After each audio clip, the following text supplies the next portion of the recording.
नमस्कार, आप देख रहे हैं हरियाणा अपडेट और मैं हूं आपके साथ तान्या मेहता। इस वक्त हम हिसार ज़िले के सारंगपुर गांव में मौजूद हैं। आप मेरे पीछे जो ये घर देख रहे हैं, यह घर डीएसपी सुरेंद्र सिंह बिश्नोई जी का है, जिनकी कल बम पर चढ़ाकर हत्या कर दी गई है। बताया जा रहा है कि वह अवैध तरीके से होने वाले खनन को रोकने के लिए गए थे, लेकिन वहां पर खनन माफिया ने उन पर बम पर चढ़ाकर मौके पर उनकी हत्या कर दी। जैसे कि आप इस घर में देख सकते हैं कि इस वक्त पूरा मातम का माहौल है, और हो भी क्यों ना, क्योंकि इन्होंने एक बेटा, एक बाप, एक बहुत अच्छा पुलिस ऑफिसर खोया है। इस वक्त हम उनके घर में मौजूद हैं। जैसे कि आप देख सकते हैं कि यहाँ पर उनका बचपन बीता था, और बताया जा रहा है कि 2 महीने बाद उनकी रिटायरमेंट थी, और रिटायरमेंट के बाद वो इसी घर में रहने वाले थे। इसी घर में वो पले बड़े थे, और रिटायरमेंट के बाद यहीं पर वो अपने फार्म हाउस में रहने वाले थे। आप जैसे मेरे साथ पूरा का पूरा घर देख सकते हैं इनका। इस वक्त हमारे साथ डीएसपी सुरेंद्र सिंह जी के भतीजे बैठे हैं। चलिए एक बार जानते हैं और उनसे बात करते हैं कि उनका क्या कुछ कहना है। सर, क्या नाम है आपका? सुनील। तो लास्ट टाइम कब मिले थे आप डीएसपी जी से? 1 वीक हुआ है लगभग। मैं उनके पास जाके आया था घर पे। तो वो यहाँ पर कितने टाइम से पहले आए थे? हर 15-20 दिन से जब भी टाइम मिलता था आते थे, चाहे 1 दिन के लिए आए, पर आते रहते थे। महीने में 1-2 चक्कर लगाते थे। कैसा स्वभाव था उनका? बिल्कुल ही हंसमुख थे। मेरे तो मतलब चाचा का मित्र टाइप थे। तो जैसे वो हमेशा ही, जैसे अभी हमने सुना कि वो खनन जो माफिया हैं उनको रोकने के लिए अकेले चले गए थे, वो तो फिर शुरू से ही वो ऐसे गलत कामों के खिलाफ थे? हाँ, शुरू से ही दबंग मतलब एक पुलिस अधिकारी की छवि रही है। बाकी अकेले नहीं गए थे ये, क्योंकि जो हमें सूचना मिली उसके हिसाब से 4 से 5 अधिक जो गनमैन, ड्राइवर और उनका जो रीडर है, ये लोग साथ में थे। पर उनका कहना है कि हम साइड में हो गए थे और वो कूद नहीं पाए, हम कूद के हमने अपनी जान बचा ली। तो आपका कहना ये है कि आपको ये सूचना मिली है कि बाकी जो कर्मचारी थे उन्होंने सिर्फ अपनी जान बचाई, और डीएसपी जी वहाँ पर उनको रोकने के लिए गए और उन्होंने उन पर बम पर चढ़ा दिया? हाँ बिल्कुल। जब जो सिक्योरिटी गार्ड है, अगर उसको सिक्योरिटी के लिए ही रखा गया और उसका काम है कि डीएसपी साहब की सिक्योरिटी करे, अदर देन उसका कोई काम नहीं है, और अगर वो अपनी जान बचा रहा है, तो आज तो मेरा चाचा के है ठीक है, पर कल को राजनेता है और वो सारे सिक्योरिटी वाले अपनी जान बचाने लग गए, तो फिर तो देश चल गया। तो जैसे कि बताया जा रहा है कि गृह मंत्री जो है हमारे हरियाणा के अनिल विज जी, उन्होंने बोला है कि स्ट्रिक्ट से स्ट्रिक्ट एक्शन लिया जाएगा उन खनन माफिया पर। उस पर आपका क्या कहना है? हाँ, हम कल गृह मंत्री जी का भी आया है, मुख्यमंत्री जी का भी आया है, खुद डीजीपी साहब कल मेरे को मिले थे। उन्होंने भी कहा कि हम सख्त कार्रवाई करेंगे, और जब सीएम साहब खुद कह रहे कि मैं परिवार के साथ खड़ा हूँ, तो हमें सीएम साहब पे भरोसा है, गृह मंत्री जी पे भरोसा है, पुलिस जो डीजीपी हरियाणा उन पे भी भरोसा है कि उचित कार्रवाई करेंगे। पर हम बस इतना ही चाहते हैं कि जो जो इसमें दोषी है उन पे सख्त कार्रवाई हो, कि उचित न्याय हो।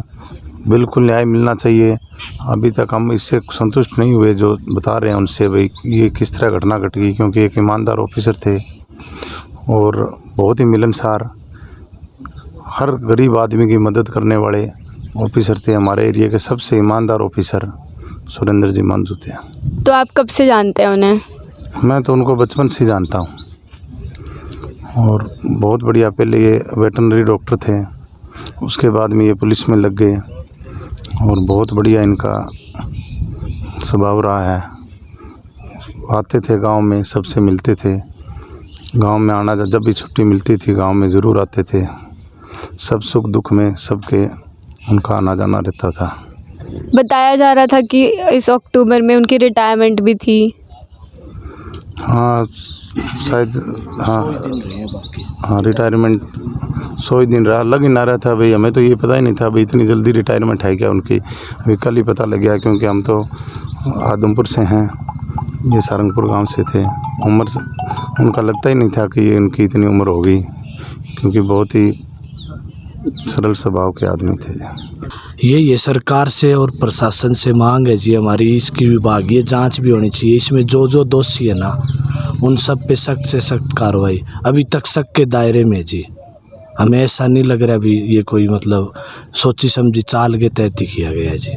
खनन माफियाओं के हौसले बुलंद है जी, वो कुछ भी करने के लिए तैयार है।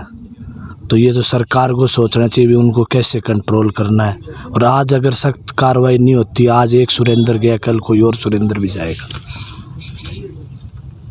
तो हमारे जो हरियाणा के सीएम है उन्होंने बोला था कि डीएसपी जी को शहीद का दर्जा दिया जाएगा, उस पर क्या कहना है आपका? ठीक है, सीएम साहब ने अपनी तरफ से अच्छी घोषणा की है, होना भी चाहिए। अभी हम तो ये भी मांग करें भी उनके लड़के को है ना, उनके इक्वली डीएसपी रैंक पे जॉब मिलनी चाहिए। तो खनन माफियाओं को ये भी पता चले भी दूसरा सुरेंद्र भी तैयार है। उनका लड़का कहाँ है इस वक्त? वो जी कनाडा में अभी आ रहे हैं, ऑन द वे है। और बताया जा रहा था कि उनकी बेटी भी है एक। हाँ जी, उनकी बेटी बैंक में जॉब करती है जी, बेंगलोर। वो नाइट में पहुंच गई है। इस वक्त हमारे साथ सारंगपुर के सरपंच जी हैं, एक बार उनसे बात करते हैं और जानते हैं कि उनका क्या कहना है। क्या नाम है सर आपका? ओम प्रकाश। कब मिले थे आप आखिरी बार डीएसपी जी से? लगभग 15 दिन हुए हैं जी। तो वो तो सर जब मैडम क्या था कि उनकी छुट्टी होती थी ना, तो गांव में अक्सर आते थे, गांव के लोगों से मिलते थे। और मेरा तो उनके परिवार से बड़ा पूर्वजों से ही हमारा जुड़ाव रहा है। मेरे पिताजी थे, वो इनके बड़े भाई थे सुरेंद्र सिंह जी के, अपने मक्खन सिंह जी हैं, उनके साथ क्लासमेट थे जी। जगदीश जी के साथ भी पढ़े हुए थे और पारिवारिक संबंध भी हमारे अच्छे थे। तो अभी 15 दिन पहले वो आके गए थे, तो मेरे को तो वो बेटा कह के ही बोलते थे भाई बेटा। जब भी मेरे पास तो वैसे लोकल भी फ़ोन कर लेते थे, कभी उनको टाइम लग जाता था ना शाम को, कभी सुबह रात को, कि बेटा गांव में क्या हाल चाल है, बारिश हुई नहीं हुई, फसलें कैसी है, हर चीज़ की जानकारी लेते थे। एक व्यक्तित्व, साधारण व्यक्तित्व के धनी थे जी, और बड़े ईमानदार अफसर, ईमानदारी की मिसाल सुरेंद्र बिश्नोई। तो कैसा स्वभाव था उनका? मतलब आपकी बातों से लगता है कि आप उन्हें बचपन से जानते थे। मैं लगभग 8वीं क्लास में था। उन्हीं के भाई हैं जो हेडमास्टर हैं, फरासी लगे हुए, सामाजिक के थे। मैं उनके, वो मेरे गुरुजी हैं, उनके पास मैं पढ़ा करता था। तब उनके ये डीएसपी साहब लगे ना, उनसे पहले ये सब इंस्पेक्टर लगे थे। तो खुशी हुई थी हमारे गांव को, भाई हमारे तरफ से सब इंस्पेक्टर लगे। ये दूसरे डीएसपी हैं मेरे गांव से। पहले अशोक जी बिश्नोई डीएसपी हुए थे और अब वो रिटायर हो गए। पहले वो गांव में रहते हैं, उनका फार्म हाउस है गांव में। तो अब ये डीएसपी साहब दूसरे डीएसपी थे इस गांव से। इस गांव को हमें एक तो मैडम सबसे बड़ा ये गर्व है कि एक किसान परिवार से अपनी काबिलियत पर पढ़ लिख करके जो व्यक्ति डीएसपी रैंक तक पहुंचा, ये गांव को गर्व है। दूसरा, हमें दुख इस बात का है कि अभी केवल 2 ही महीने बाद वो रिटायरमेंट होने वाले थे और यहीं फार्म हाउस पे रहने का उनका विचार था। मेरे से जो उनसे बातें शेयर की, उन्होंने कहा बेटा मेरे से वो उनको पता था भाई मैं कैसा एक्टिविटी करता हूँ गांव में। तो उन्होंने कहा बेटा जैसे ही मैं रिटायरमेंट होके आऊँगा, हम लोग गांव में ऐसा सामाजिक कार्य करेंगे जिससे लोग याद रखें। गांव का खेल का मैदान है, मैदान के प्रति उनका बड़ा लगाव था। वो कहते थे बेटा वहाँ सफाई कराओ। लगभग हमारे गांव के मैदान में लगभग 200 से 250 बच्चे सुबह शाम दौड़ लगाते हैं। उन्होंने कहा बेटा उसके चारों ओर, उन्होंने हमें लगभग आज से 5 साल पहले 2017 में बोला था बेटा आप वहाँ वृक्ष लगवाओ। आज उनकी देन है, वृक्ष उस मैदान के चारों ओर वृक्ष है। इस वक्त हम आम आदमी पार्टी के मनोज राठी जी के साथ बैठे हैं और जानते हैं कि क्या कुछ कहना है इनका इस पूरे मामले पर। सर क्या कहना चाहेंगे आप? तो बड़ा दुख है और मैं शहीद सुरेंद्र सिंह को श्रद्धांजलि देता हूँ अपनी तरफ से, अपनी पार्टी की तरफ से। और सरकार से मांग करता हूँ भाई इसकी सीबीआई से जांच करवाई जाए और इनके पीछे जो माफिया है उनको पकड़ा जाए।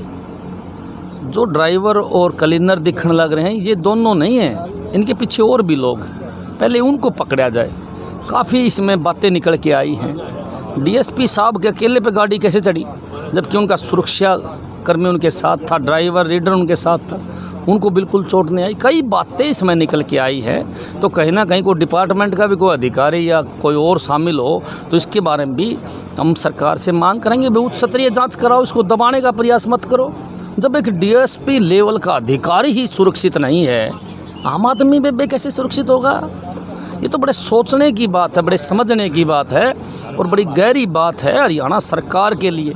हरियाणा सरकार को इसके बारे में गहरा मंथन करना पड़ेगा कि प्रदेश में इस प्रकार का माफिया भी है जो पुलिस के डीएसपी पर अटैक करता है, पुलिस का इतना बड़ा अधिकारी पर अटैक करता है। तो इसका मतलब ये है कि जो गैंगस्टर हैं, ये माफिया हैं, ये सारे के सारे सरकार द्वारा संचालित हैं, सरकार के नेताओं के ही लोग हैं ये। इस बात की अगर जांच नहीं करवाओगी तो हरियाणा प्रदेश इस बात को मान लेगा कि कहीं ना कहीं बड़े बड़े नेताओं का सिर पे हाथ था, इसलिए बच गए। मेरा तो छोटा सा सवाल है, कोई लंबी चौड़ी बात तो है नहीं। अनिल विज जी से पूछना चाहूँ, अनिल विज जी तुरंत कहो थे मैं पुलिस बुला दूंगा जी, 4 जिले की पुलिस लगा दूँगा, जरूरत ही नहीं कंडक्टर ड्राइवर पकड़ना। कंडक्टर ड्राइवर पकड़ने के लिए 4 जिलों की पुलिस की जरूरत थोड़ी है, वो तो 4 पुलिस वाले पकड़ लेंगे। उन्होंने बयान देना चाहिए था कि इसके पीछे कौन है, मैं उनको पकड़ूंगा।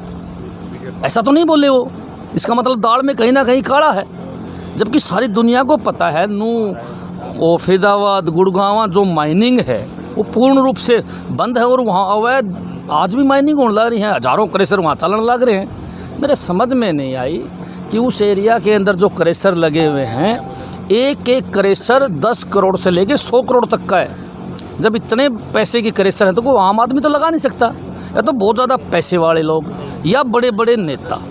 हमारे सुनने में तो यह है कि बड़े बड़े नेताओं के उन क्रेशरों में हिस्से हैं।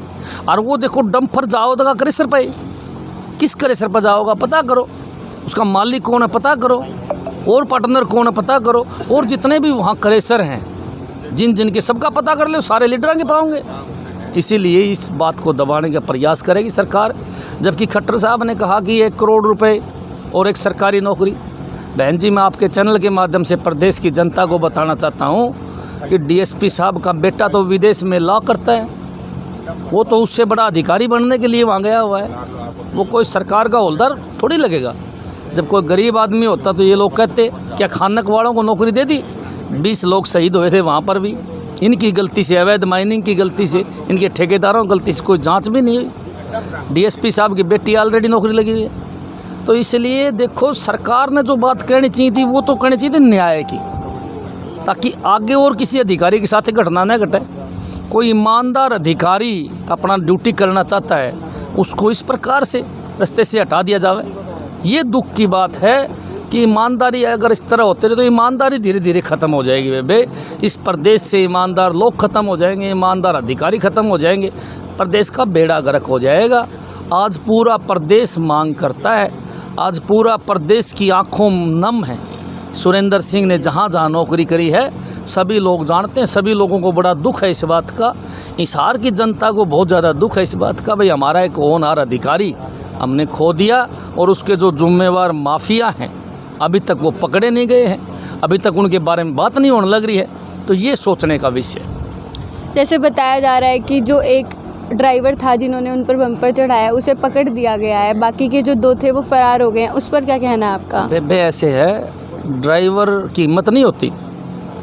ड्राइवर का बाप कौन है ये पता करना सरकार का काम है। गाड़ी किस उसकी है ये पता करना सरकार का काम है। गाड़ी किसकी है, किस क्रेशर की है। आपको एक बात पता है, फरीदाबाद गुड़गांव जोन में जितने भी क्रेशर है नेताओं के हैं। बेबे, मेरे पास लिस्ट में जानता हूँ उन लीडरों को, वो कुछ समय पहले कुछ नहीं थे, आज वो हज़ार करोड़ के मालिक हैं सिर्फ उस माइनिंग से। बहुत लोग हैं ऐसे, बहुत लोगों को मैं जानता हूँ जो बहुत प्रभावशाली आदमी हैं और टोटल का टोटल माइनिंग का काम उनका, और वो बंद करते ही नहीं। चाहे सुप्रीम कोर्ट कहे चाहे हाई कोर्ट कहे, कभी बंद नहीं करते, वो माइनिंग चालू रहती है। और जब इसका मतलब या तो खट्टर साहब डरते हैं उनसे, अनिल विज जी डरते हैं, या फिर वो उनका हिस्सा है। साफ साफ बात है, कहीं ना कहीं रोड जब हमें पता है तो उनको पता होना चाहिए। सारे हरियाणा को पता है कि वहाँ किस किस नेताओं की माइनिंग है और दबंग नेता है वो, तो उनकी जांच होना बड़ा ज़रूरी है। जब तक उनकी जांच नहीं होगी, देखो माँ कहीं ना कहीं दाल में काला रहेगा। तो आप डीएसपी जी को पर्सनली जानते थे? नहीं, मैं पर्सनली नहीं जानता था डीएसपी साहब को, लेकिन डीएसपी साहब के भाई हैं उनको जानता था। गांव के काफ़ी लोगों को मैं जानता हूं। उन लोगों को मैंने फ़ोन किया, भाई बोले जी बहुत बड़ी आदमी। मेरे हिसार के काफ़ी लोग जानते हैं, मेरे साथी काफ़ी जानते थे उनको। वो लोग बता रहे थे भाई बहुत अच्छा अफसर रहा है, ईमानदार अफसर था। इसीलिए तो बात सुनो, उसको क्या ज़रूरत है किसी डंपर के पीछे भागने की। सबको पता है वो डंपर वहाँ से माल बनने लग रहा था, कहीं ना कहीं थाने मंथली देता हुआ और थाना वाला इकट्ठा करके एसपी को देता हुआ। इसीलिए ज़रूरी है कि उस एसपी की जांच भी हो, उस थानेदार की जांच भी हो, और भी संदिग्ध जो अधिकारी हैं उनकी भी जांच हो, और जो क्रेशर मालिक है उनकी भी जांच हो। अगर हिम्मत है तो बयान दे के दिखाया अनिल विज जी कि मैं जांच कराऊंगा इनकी, नहीं तो हम लिस्ट निकाल देंगे, भी इनकी जांच करवा ले, सारे के सारे चोर हैं, फंस जाएंगे बेबे। धन्यवाद। जैसे कि आपने इनकी पूरी बात सुनी, इन्होंने बताया कि ये लोग सीबीआई इंक्वायरी चाहते हैं क्योंकि इनका कहना है कि उनके साथ साथ वहाँ पर एसपी भी मौजूद थे, उनके सुरक्षाकर्मी भी मौजूद थे, लेकिन सिर्फ उन पर कैसे बम पर चढ़ सकता है। ताज़ी खबरों के लिए जुड़ा रहिए हरियाणा अपडेट के साथ। धन्यवाद।